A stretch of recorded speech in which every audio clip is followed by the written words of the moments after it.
हैं हम, कीर्तन तुम्हारा करते हैं हम। कृपा करो, कृपा करो, कृपा करो हे प्रभु। नाम तेरा होठों पे सदा, दिल चाहता है दर्शन तेरा। सुन ले हमारी आए शरण, तुझसे मिला है प्रभु ये जीवन। पूजन तुम्हारा करते हैं हम, कीर्तन तुम्हारा करते हैं हम। कृपा करो, कृपा करो, कृपा करो हे प्रभु। हे प्रभु, मेरी रक्षा कर, मुझे अपनी शरण देकर मेरा उद्धार कर। तू ही मेरी चट्टान और मेरा गढ़ है। अपने नाम के कारण तू मुझे आगे ले चल और मेरा पथ प्रदर्शन कर। पिता और पुत्र और पवित्र आत्मा के नाम पर आमीन। हमारे प्रभु यीशु क्रिस्त की कृपा, ईश्वर का प्रेम तथा पवित्र आत्मा का सहचर्य आप सबको प्राप्त हो और आपकी आत्मा के साथ। क्रिस्त में प्यारे भाइयों बहनों, आज सप्ताह के इस अंतिम दिन हम प्रभु को धन्यवाद देने के लिए यहाँ पर एकत्रित हुए हैं। उन सभी प्रार्थनाओं को, निवेदनों को प्रभु के चरणों पर रखते हैं कि प्रभु उन सभी पर अपनी आशीष दे और हमारे परिवार में अपना आशीर्वाद दे। सभी बीमार भाई बहनों को याद करते हैं, विशेष मतलबों के लिए प्रार्थना करते हैं। सभी को अच्छा स्वास्थ्य दे प्रभु, ताकि हम स्वस्थ रहते हुए सदा आपकी स्तुति महिमा में लगे रहे प्रभु। जो कुछ भी कार्य करे प्रभु, चाहे उसमें हमें सफलता मिले या असफलता, उसमें प्रभु आपके ही नाम की महिमा हो हमेशा। सभी प्रार्थनाओं को प्रभु के चरणों पर रखते हुए हमारे सभी गलतियों, कमजोरियों और पापों पर पश्चाताप करते हुए प्रभु से क्षमा मांगते हुए कहे, हे भाई और बहनों, मैं सर्वशक्तिमान ईश्वर और आप लोगों के सामने स्वीकार करती हूँ कि मैंने मन, वचन और कर्म से तथा अपना कर्तव्य पूरा न करने से, अपने कसूर से, अपने भारी कसूर से घोर पाप किया है। इसलिए मैं नित्य कुंवारी धन्य मरियम से, सब स्वर्गदूतों, संतों और आप लोगों से, हे भाइयों बहनों, विनती करती हूँ कि आप लोग मेरे लिए प्रभु ईश्वर से प्रार्थना करें। सर्वशक्तिमान ईश्वर हम लोगों पर दया करे और हमारे पाप क्षमा कर हमें अनंत जीवन प्रदान करे। आमीन। हे प्रभु दया कर, हे प्रभु दया कर, हे क्रिस्त दया कर, हे क्रिस्त दया कर, हे प्रभु दया कर। हे प्रभु दया कर। हम प्रार्थना करें। हे ईश्वर, तू धर्मी और सच्चे हृदय में निवास करता है। ऐसी कृपा कर कि हम अपने जीवन में तेरी कृपा संजोए रखे, ताकि तू हमारे हृदयों में निवास कर सके। हम ये प्रार्थना करते हैं अपने प्रभु तेरे पुत्र यीशु क्रिस्त के द्वारा, जो तेरे तथा पवित्र आत्मा के संग एक ईश्वर होकर युगानुग जीते और राज्य करते हैं। आमीन। सर्वशक्तिमान प्रभु आपकी जीवा कंठ को शुद्ध करे, ताकि आप योग्य रीति से ईश वचन की घोषणा कर सके। पिता और पुत्र पवित्र आत्मा के नाम पर।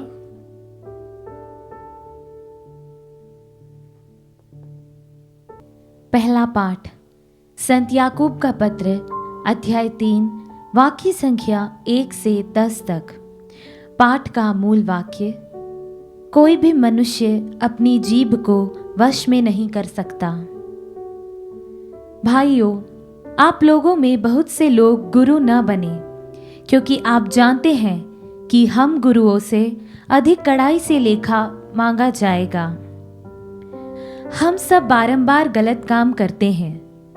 जो कभी गलत बात नहीं करता वह पहुंचा हुआ मनुष्य है, और वह अपने पूर्ण शरीर को नियंत्रण में रख सकता है।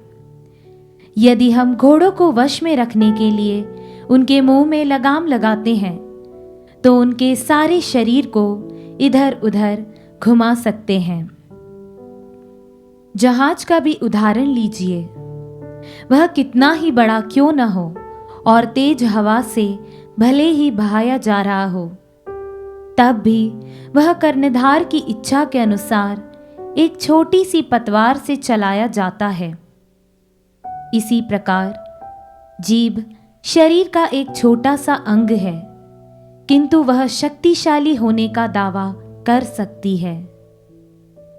देखिए, एक छोटी सी चिंगारी कितने विशाल वन में आग लगा सकती है। जीभ भी एक आग है जो हमारे अंगों के बीच हर प्रकार की बुराई का स्रोत है।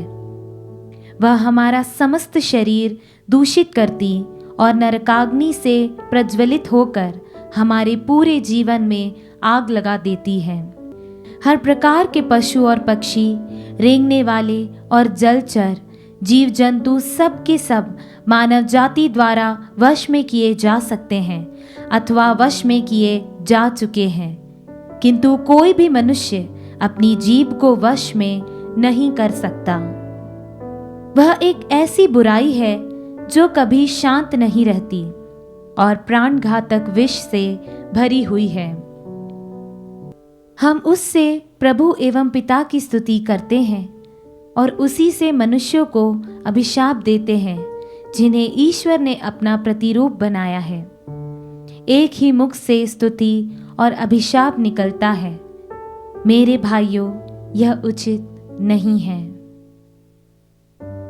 प्रभु की वाणी। ईश्वर को धन्यवाद।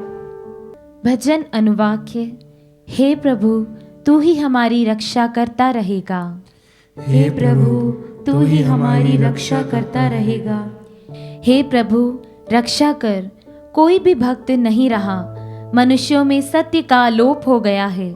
लोग एक दूसरे से झूठ बोलते और कपटपूर्ण हृदय से चिकनी चुपड़ी बातें करते हैं। अनुवाक्य। हे प्रभु, तू ही हमारी रक्षा करता रहेगा।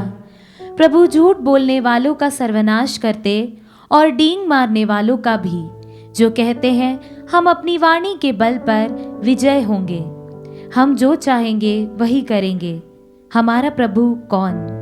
अनुवाक्य। हे प्रभु, तू ही हमारी रक्षा करता रहेगा। प्रभु की वाणी सच्ची है। वह उस चांदी के सदृश है जो 7 बार घड़िया में जलाई गई है। हे प्रभु, तू ही हमारी रक्षा करता रहेगा और इस दुष्ट पीढ़ी से हमें सदा बचाएगा। अनुवाक्य। हे प्रभु, तू ही हमारी रक्षा करता रहेगा।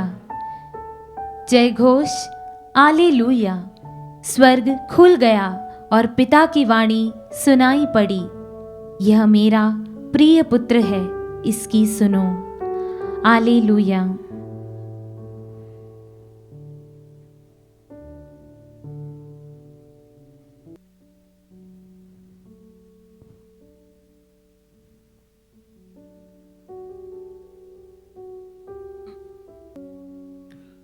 प्रभु आप लोगों के साथ हो और आपकी आत्मा के साथ। संत मार्कुस के अनुसार पवित्र सुसमाचार। हे प्रभु, तेरी महिमा हो। अध्याय 9 पद संख्याएं 2 से 13 तक। यीशु ने पेतरुस, याकूब और यूहन्ना को अपने साथ ले लिया और वह उन्हें एक ऊंचे पहाड़ पर एकांत में ले चले। उनके सामने ही यीशु का रूपांतरण हो गया। उनके वस्त्र ऐसे चमकीले और उजले हो गए कि दुनिया का कोई भी धोबी उन्हें उतना उजला नहीं कर सकता था।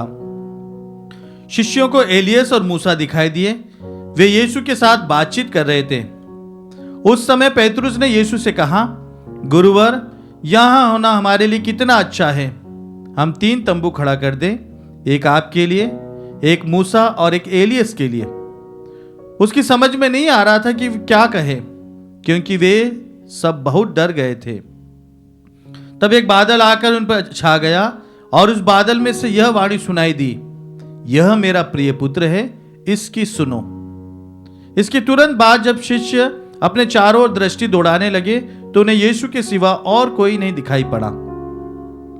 यीशु ने पहाड़ से उतरते समय उन्हें आदेश दिया कि जब तक मानव पुत्र मृतकों में से न जी उठे तब तक तुम लोगों ने जो देखा है उसकी चर्चा किसी से भी नहीं करना। उन्होंने यीशु की यह बात मान ली, परंतु वे आपस में विचार विमर्श कर रहे थे कि मृतकों में से जी उठने का क्या अर्थ हो सकता है। उन्होंने यीशु से पूछा, शास्त्री यह क्यों कहते हैं कि पहले एलियस को आना है? यीशु ने उत्तर दिया, एलियस को अवश्य पहले आना है और वह सब कुछ ठीक कर देना है। फिर मानव पुत्र के विषय में यह क्यों लिखा है कि वह बहुत दुख उठाएगा और तिरस्कृत किया जाएगा। मैं तुमसे कहता हूं, एलियस आ चुका है और उसके विषय में जैसा लिखा है उन्होंने उसके साथ वैसा ही मनमाना व्यवहार किया है। यह प्रभु का पवित्र सुसमाचार है। हे क्रिस्त, तेरी स्तुति हो। क्रिस्त में प्यारे भाइयों बहनों, आज के पहले पाठ में संत याकूब बहुत सारे उदाहरण दे रहे हैं और पहला उदाहरण उन्होंने दिया है घोड़े और लगाम के बारे में, कि जहां पर किस प्रकार घोड़े को यदि कंट्रोल करना है तो उसके मुंह में लगाम बांध दी जाती है और जहां पर भी हम चाहे घोड़े को हम उधर घुमा सकते हैं। फिर उसके बाद संत याकूब जहाज के बारे में कह रहे हैं कि जिस प्रकार एक जहाज बड़े समुद्र या नदी पे रहते हैं और उसे घुमाने के लिए कर्णधार, वो जो स्टीयरिंग रहती है, उससे घुमाएंगे तो उस प्रकार वो जहाज कहीं पे भी मुड़ सकता है। ठीक उसी प्रकार संत याकूब कह रहे हैं कि जीभ, जो हमारी बातें हैं, हमारी जो जुबान है, वह बहुत बड़ा असर डालती है। और बिल्कुल सही है, हम यदि हमारी जुबान से, हमारे कहने से बहुत सारों का दिल दुखा भी सकते हैं और उन्हें खुश भी कर सकते हैं। इसी संदर्भ में एक छोटी सी जो प्रैक्टिकल हुआ था उसके बारे में कहा गया है कि जो छोटे छोटे बीज के ऊपर कि किस प्रकार हमारी बातें, हमारे जो बोल है, वह व्यक्ति को नहीं पौधों पर भी असर डालती है। और इसलिए उन्होंने प्रैक्टिकल यही किया कि दो जो अच्छे बीज को दो अलग अलग भागों में रखा, अलग अलग कमरों में और एक छोटे से कंटेनर में, दो अलग अलग जगहों पर, और उन्हें पर्याप्त खाद और पानी और ये सब दिया गया। बट यही एक बात डिफरेंट थी कि दोनों कमरों में एक जगह पर जहाँ बीज कमरा नंबर 1 में जाकर उस बीज से यही कहते थे, पानी जो जिन पर दिया जा रहा था, कि तुम कभी इस धरती से उगना मत, हम तुमको पसंद नहीं करते, तुम आना मत, और हम तुम्हें नहीं चाहते हैं, तुम ऐसी बेकार हो। और दूसरे कमरे में जाकर उस बीज के कंटेनर से कहते थे कि तुम बहुत अच्छे हो, हम तुम्हारी राह देख रहे हैं, बहुत प्यार करते हैं, जल्दी से आ जाओ और तुम बहुत फलदायी रहोगे। और ऐसा सुबह, दोपहर, शाम, वो तीनों समय उस कंटेनर्स पर जाकर एक को कोसते थे और दूसरे की बड़ाई करते थे, प्रशंसा करते थे। बाद में जब बीज अंकुरित हुए तब देखा गया जिसको कोस रहे थे उसके बीज इतने ज़्यादा पूरे उगे नहीं, लेकिन जिसको प्रशंसा कर रहे थे, बड़ाई कर रहे थे और प्रोत्साहन दे रहे थे, वह सब की सब अंकुरित हो गए। और बाद में जब वो बड़े हुए तब जिस बीज को, जिस पौधे को कोस रहे थे, उसकी जड़ें बिल्कुल कमज़ोर थी और वो पौधे बिल्कुल कमज़ोर थे, परंतु जिसके ऊपर पॉजिटिव बातें कह रहे थे, उसको बहुत प्रशंसा कर रहे थे, उनके जो पौधे काफ़ी बड़े हुए थे और उनकी जो जड़ें बिल्कुल गहरी हो गई थी। एक छोटा सा प्रैक्टिकल है, लेकिन कहाँ तक ये कितना सच है, परंतु किसी किताब में इसका जिक्र किया गया। तो कहने का मतलब ये है कि हमारी बातें व्यक्ति को गिरा भी सकती है और व्यक्ति को उठा भी सकती है। और केवल बीज पौधे पर ही नहीं, दूसरों पर भी जब सकारात्मक हमारे बोल रहते हैं, हमारी बातें रहती है, तो वह व्यक्ति को और भी आगे बढ़ने के लिए प्रेरणा देती है। और जब हमारे कुछ बातें उनको हताश और निराश कर देती है, तो व्यक्ति के मन में, चाह में यदि कुछ करने की चाह भी रहेगी, वह भी धीरे धीरे खत्म हो जाती है। तो प्रभु कहते हैं कि हमें यह जुबान प्रभु की महिमा के लिए, दूसरों के प्रोत्साहन के लिए उपयोग करना है, न कि उनको गिराने के लिए। हमारे शब्द लोगों को ऊपर उठा भी सकते हैं, बढ़ा भी सकते हैं और गिरा भी सकते हैं। और हाल ही में तकरीबन 1 महीने पहले ही एक न्यूज़पेपर में न्यूज़ आई थी कि जब बच्चे का रिजल्ट बिल्कुल ख़राब था और माता पिता ने कुछ कह दिया, तो बच्चा जाकर आत्महत्या कर लेता है। हाँ कृष्ण में प्यारे भाइयों बहनों, ऐसी बहुत सारी घटनाएं, बहुत सारी बातें हैं जहाँ पर माँ बाप के कोई शब्द पर बच्चे को इतना ठेस लगा कि वह अपने जीवन को भी ख़त्म करने के लिए कोशिश करते हैं। कृष्ण में प्यारे भाइयों बहनों, हम सभी की व्यक्तिगत जिम्मेदारी है, विशेष रूप से परिवार में सबकी जिम्मेदारी है कि माता पिता, बड़े भाई बहन उन बच्चों को जो गलतियां करते हैं उनको प्यार से समझाने के लिए ना कि उनको कोसने के लिए या फिर उनका रिजल्ट कम आ रहा है दूसरे बच्चों से कंपेयर करेंगे तो बच्चे के मन में दिल में यही रहेगा कि हाँ मैं उस काबिल नहीं हूं, मैं कभी कर नहीं सकता, और वो कभी कोशिश नहीं करेंगे। तो हमें चाहिए कि हमारी जुबान, हमारी बातें, हमारे बोल दूसरों को ऊपर उठाए, दूसरों को आगे बढ़ाने के लिए प्रेरणा दे। स्कूल में भी टीचर का भी यही कर्तव्य है कि वे उन्हीं बच्चों को ज़्यादा प्रोत्साहन नहीं देना, उन बच्चों को हमेशा स्टेज पर परफॉर्मेंस के लिए नहीं लाना, बल्कि उनको भी मौका देना है। हालांकि वो एक बार गलती करेंगे, 2 बार गलती करेंगे, परंतु कहीं ना कहीं वो फिर से उठेंगे और आपकी बातें, आपके बोल उनके मन और दिल में हमेशा हमेशा जिंदगी भर रहेंगे कि मेरी टीचर, मेरे जो कैटेकिज्म टीचर है, इनने जो कहा था वो आज भी उनके कारण मैं आज इस मुकाम पर हूँ। तो हमारी बातें, हमारी बोल व्यक्ति को हमेशा हमेशा जीवन में आगे बढ़ा सकती है। केवल वहीं पर नहीं, ऑफिस वर्क में भी, जहाँ पर भी हम रहते हैं, हमारे जो एम्प्लॉयज़ हैं उनके साथ हमारा व्यवहार उनको आगे बढ़ाने के लिए रहना चाहिए। और कलीसिया में धर्म संघियों का भी यही कर्तव्य है कि हमेशा उन बच्चों का, उन परिवारों का, उन लोगों को आगे बढ़ाने के लिए हमेशा हमेशा प्रेरणा देते रहे। सो आइए कृष्ण में प्यारे भाइयों बहनों, प्रभु से प्रार्थना करें कि प्रभु हमें ऐसा मनोभाव दे कि हमारी बातें, हमारे बोल दूसरों के चरित्र निर्माण के लिए रहे, दूसरों को आगे बढ़ाने के लिए रहे, न कि उनको नीचे गिराने के लिए। पिता और पुत्र और पवित्र आत्मा के नाम पर आमीन।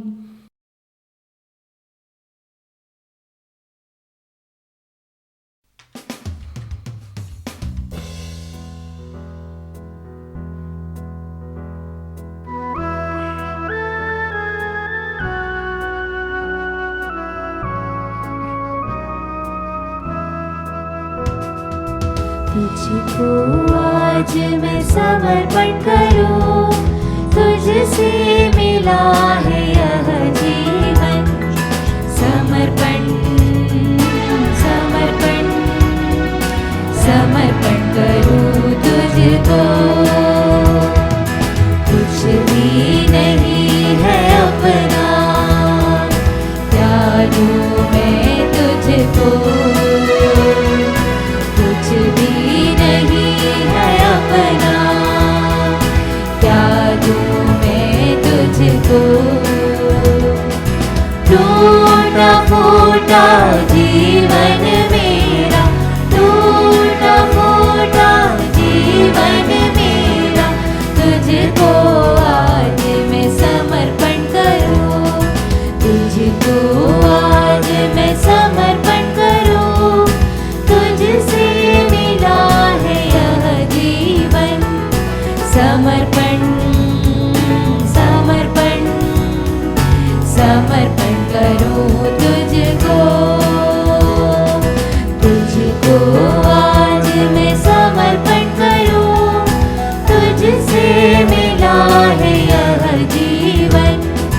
समर्पण समर्पण समर्पण करूं तुझको। भाई बहनों, प्रार्थना कीजिए कि सर्वशक्तिमान पिता ईश्वर बेरा और आप लोगों का यह बलिदान स्वीकार करें। प्रभु अपने नाम की स्तुति तथा महिमा के लिए और हमारे तथा अपने समस्त पवित्र कलीसिया के लाभ के लिए आपके हाथों से बलिदान स्वीकार करें। हे प्रभु, यह भेंट हमें शुद्ध और नवीन करे और तेरे मार्ग पर चलने वालों के लिए अनंत पुरस्कार का स्रोत बन जाए। हम ये प्रार्थना करते हैं अपने प्रभु क्रिस्त के द्वारा, आमीन। प्रभु आप लोगों के साथ हो और आपकी आत्मा के साथ। प्रभु में मन लगाइए। हम प्रभु में मन लगाए हम हुए अपने हैं। प्रभु ईश्वर को धन्यवाद दें। यह उचित और आवश्यक है। हे प्रभु पवित्र पिता, सर्वशक्तिमान और शाश्वत ईश्वर, ये वास्तव में उचित और न्याय संगत है, हमारा कर्तव्य तथा कल्याण है कि हम सदा सर्वत्र अपने प्रभु क्रिस्त के द्वारा तुझे धन्यवाद दें। हे पिता, इन्होंने मानव जन्म लेकर पतित मानव का नवनिर्माण किया, अपने दुख भोग द्वारा हमारे पाप मिटा दिए और अपने पुनरुत्थान द्वारा हमें अनंत जीवन में प्रवेश करने की कृपा दी और अपने स्वर्गारोहण द्वारा हमारे लिए स्वर्ग के द्वार खोल दिए। इसलिए स्वर्गदूतों और संतों की संगति में हम अनंत काल तक तेरी प्रशंसा के गीत गाते हैं।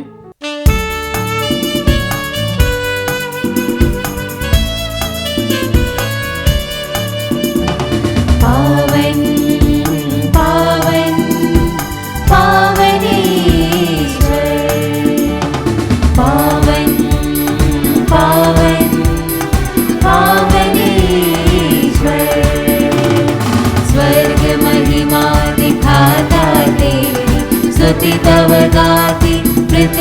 सारी स्वर्ग महिमा दिखाता तेरी, स्तुति तब गाती पृथ्वी सारी। जय जय जय प्रभु जय हो तेरी, पावन पावन पावन ईश्वर, पावन पावन पावन ईश्वर, पावन पावन पावन ईश्वर। हे प्रभु, तो वास्तव में पवित्र है, सारी पवित्रता का स्रोत है। हम तुझसे प्रार्थना करते हैं तो इन उपहारों को अपनी आत्मा के संस्पर्श से पवित्र कर दे, कि हमारे प्रभु यीशु ख्रीस्त का शरीर तथा रक्त बन जाए। जब वे स्वेच्छा से मृत्यु के लिए सौंपे गए, उन्होंने रोटी ली, तुझे धन्यवाद दिया और रोटी तोड़कर उसे अपने शिष्यों को देते हुए कहा, तुम सब इसे लो और इसमें से खाओ, क्योंकि ये मेरा शरीर है जो तुम्हारे लिए बलि चढ़ाया जाएगा। हे मेरे प्रभु, हे मेरे ईश्वर।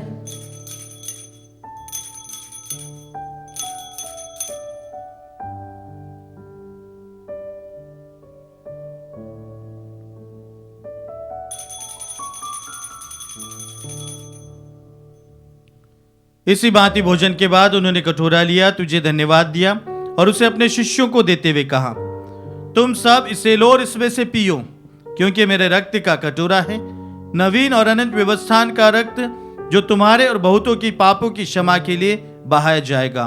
तुम मेरी स्मृति में यह करो। हे मेरे प्रभु, हे मेरे ईश्वर।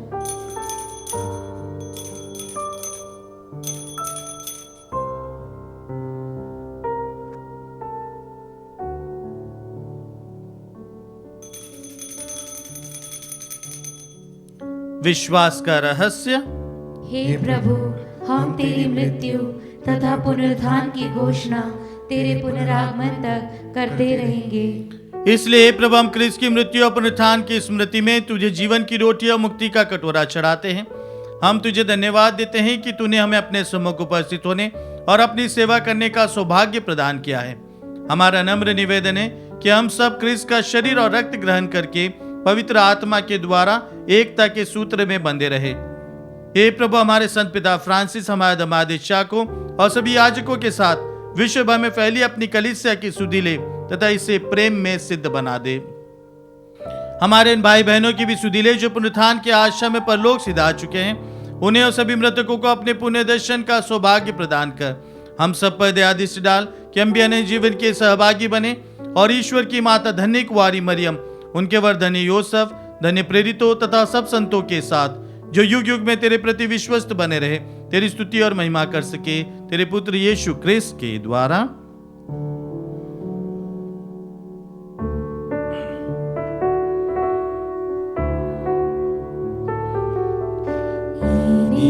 प्रभु ख्रीस्त के द्वारा,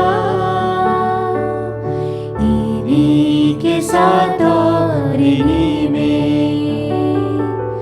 हे सर्वशक्तिमान पिता ईश्वर, पवित्र आत्मा के साथ सारा गौरव तथा सम्मान युगान युग तेरा ही है।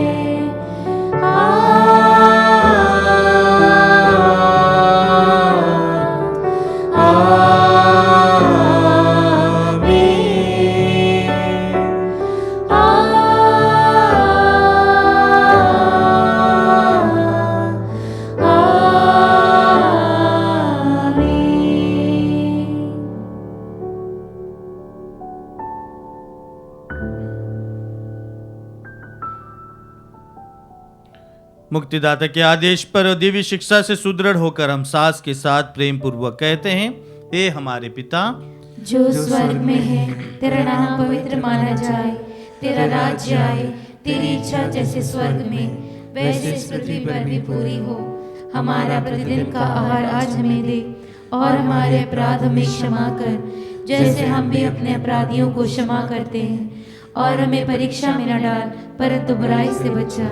हे प्रभु, हम तुझसे प्रार्थना करते हैं, सभी बुराइयों से हमें बचा और इस जीवन में हमें कृपा पूर्वक शांति प्रदान कर।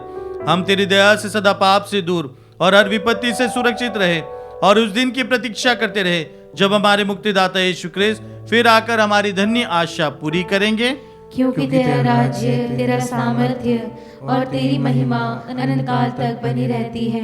हे प्रभु यीशु ख्रिस्त ने अपने प्रेरितों से कहा है, मैं तुम्हारे लिए शांति छोड़ जाता हूँ, अपनी शांति तुम्हें प्रदान करता हूँ। तो हमारे पापों पर नहीं, अपनी कलीसिया के विश्वास पर दृष्टि डाल और कृपा पूर्वक उसे शांति तथा एकता प्रदान कर। तू गानुक जीता और राज्य करता है। आमीन। प्रभु की शांति सदा आप लोगों के साथ रहे और आपकी आत्मा के हम साथ। परस्पर शांति अभिवादन रखें।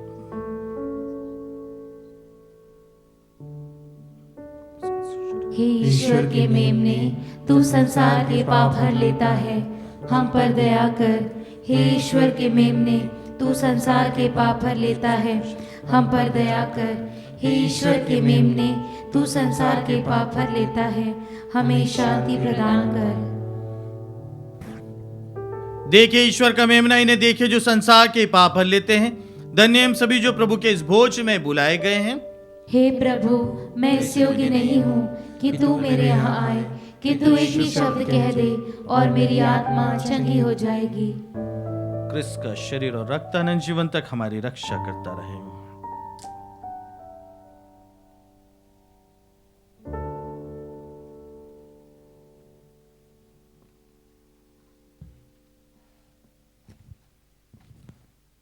हे मेरे प्रभु यीशु, मैं सारे हृदय से विश्वास करती हूँ कि आप पवित्र यूकरिस्ती संस्कार में उपस्थित हैं।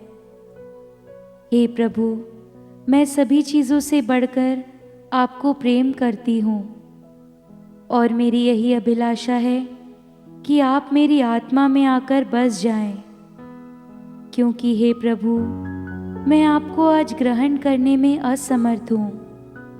हे प्रभु, आध्यात्मिक रूप से आकर मेरे हृदय में समा जाइए। हे यीशु, मैं आज आप में एक होना चाहती हूँ और आप में समा जाना चाहती हूँ। हे प्रभु, यह कभी ना होने पाए कि मैं आपसे कभी अलग हो जाऊं। आमीन।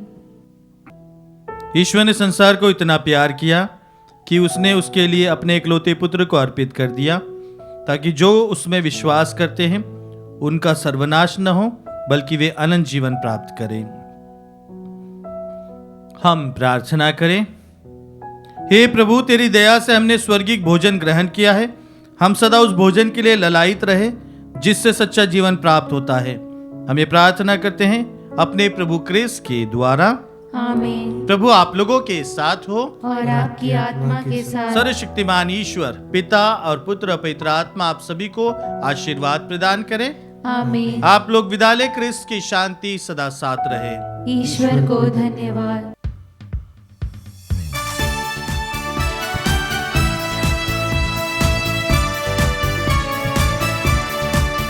नीला आकाश ऐसे लगे जैसे तेरा आंचल, माँ मरियम, साया तेरा मिले हर पल, ममता तेरी बहती सदा, कृपा तेरी झरती सदा, आशीष तेरी माँ मिलती हमें सदा।